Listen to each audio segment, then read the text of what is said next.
குட்டி பையன் Yiheng Wang மீண்டும் ஒரு ரெக்கார்ட் பண்ணியிருக்காரு. இந்த வாட்டி பார்த்தீங்கன்னா 3x3 உடைய சிங்கிளை ஏஷியன் ரெக்கார்டோட டைப் பண்ணியிருக்காரு. இதுக்கு முன்னாடி 3.47 வேர்ல்ட் ரெக்கார்டாக இருந்தது. And Max Park already 0.13 single பண்ணி அந்த வேர்ல்ட் ரெக்கார்டை பிரேக் பண்ணியிருக்காரு. அண்ட் இந்த சால்வில் Yiheng Wang 3.47 சிங்கிள், அதுவும் full step cross F2L OLL PLL எல்லாமே பண்ணி இப்போ இந்த சால்வுடைய ரீகன்ஸ்ட்ரக்ஷனை தான் நம்ம பண்ண போகிறோம்.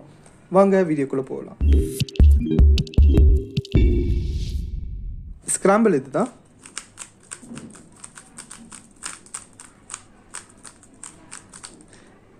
ஸ்கிராம்பிள் பண்ணோன்னே அவர் இந்த ஆங்கிள்லேருந்து தான் பண்ணியிருக்காரு. இங்கே ஆல்ரெடி பார்த்தீங்கன்னா இங்கே ஒரு பிளாக் இருக்குது, இங்கே ஒரு பிளாக் இருக்குது, அண்ட் இங்கே ஒரு பிளாக் இருக்குது. இந்த 3 பிளாக்கையும் யூஸ் பண்ணி அவர் XXX கிராஸ் பண்ணியிருக்காரு. அண்ட் இங்கே ஆல்ரெடி இந்த எட்ஜ் வந்து சால்வ் ஆகியிருக்கு. இந்த எட்ஜுடைய பேர் தான் இது. இந்த குட்டி பையன் எப்படி தான் வந்து இன்ஸ்பெக்ஷன்லேயே இவ்வளோ வந்து பிளான் பண்ணியிருக்கான் அப்படின்னு சொல்லிட்டு தெரில. ஒரு FD பண்ணி மறுபடியும் ஒரு F பண்ணியிருக்காரு. ஸோ இங்கே ஒரு பிளாக் ஆகிருக்கு. மறுபடியும் ஒரு D பண்ணி ஒரு F பண்ணியிருக்காரு. ஸோ இங்கே பார்த்தீங்கன்னா இந்த 2 பீசஸ் சால்வ் ஆகிடுச்சு. இருந்தாலும் கிராஸில் பார்த்தீங்கன்னா ஒரு பீஸ் சால்வ் பண்ண வேண்டியது இருக்குது. அண்ட் XXX கிராஸ் பண்ணுறதுக்கு இங்கே இன்னொரு எட்ஜ் சால்வ் ஆக வேண்டியது இருக்குது. பிகாஸ் இந்த கார்னர் ஆல்ரெடி சால்வ் ஆகிருக்கு. ஸோ இங்கே D பண்ணி இந்த எட்ஜை வந்து AR U' R' பண்ணியிருக்காங்க. ஸோ பார்த்தீங்கன்னா இந்த எட்ஜ் இங்கே இருக்குது. ஸோ இந்த எட்ஜை இங்கே இன்சர்ட் பண்ணியாச்சு. இந்த எட்ஜும் இங்கே வந்து இன்சர்ட் ஆகிடுச்சு. இன்னொரு D பண்ணும்போது பார்த்தீங்கன்னா கிராஸ் ப்ளஸ் 3 F2L பேர்ஸ் வந்து சால்வ் ஆகிடுச்சு. வேறு லெவல். அண்ட் லாஸ்ட் F2L பேர் இங்கே வந்து பார்த்தீங்கன்னா இப்படி இன்சர்ட் ஆகிருக்கு. ஸோ இந்த F2L பேரை எப்படி வெளியே எடுத்திருக்காரு? R' U R பண்ணி ஒரு D' பண்ணியிருக்காரு. ஒரு ரொட்டேஷன் பண்ணாமல் ஒரு D' இங்கே பண்ணி அதுக்கப்புறம் R U' R' பண்ணியிருக்காரு. அண்ட் அதுக்கப்புறம் இந்த ஒரு P shape OLL case.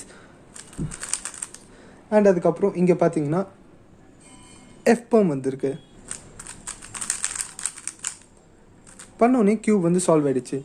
And இந்த சால்வை இன்னும் கொஞ்சம் பிரேக் டவுன் பண்ணணுன்னா சில பேர் என்ன சொல்கிறாங்க, லாஸ்ட் F2L பேரை கொஞ்சம் டிஃப்ரெண்ட்டாக எக்ஸிக்யூட் பண்ணியிருந்தா வேறு ஒரு OLL கேஸ் வந்திருக்கும். அண்ட் அந்த OLL வந்து வேறு விதமாக பண்ணும் போது PLL ஸ்கிப் ஆகிருக்கும். மேபி ஒரு ஃபர்ஸ்ட் எவர் sub-3 சால்வ் கூட வந்திருக்க வாய்ப்பு இருக்குது அப்படின்னு சொல்கிறாங்க. அதையும் நான் சும்மா பண்ணி காட்டுறேன்.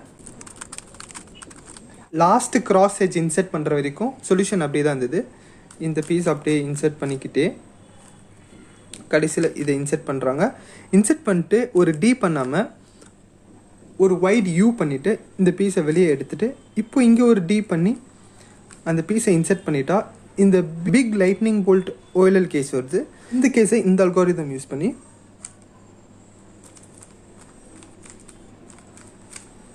அண்ட் ஒரு AUF பண்ணியிருந்தா PLL ஸ்கிப் ஆகிருக்கும். மேபி ஒரு sub-3 சால்வும் ஆகி இருக்கலாம்.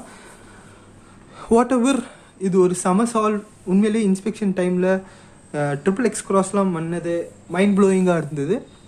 And that's it in this video. Thank you for வாட்சிங் அண்ட் பாய்.